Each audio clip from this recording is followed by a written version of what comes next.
নমস্কার, আমার নাম নন্দিতা ভৌমিক, বয়স 11, বিষয় লোকনৃত্য। আমি আমার প্রিয় বোর্ড সর্বভারতীয় সঙ্গীত এবং সাংস্কৃতিক পরিষদে 2025-এ অনলাইন প্রতিযোগিতামূলক অনুষ্ঠানে অংশগ্রহণ করছি।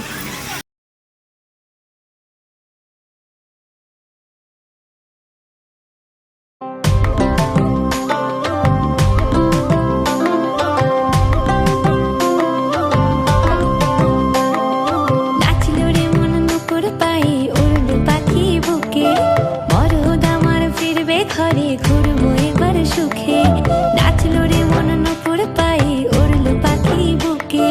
বড় দামার ফিরবে ঘরে, ঘুরবো এবার সুখে।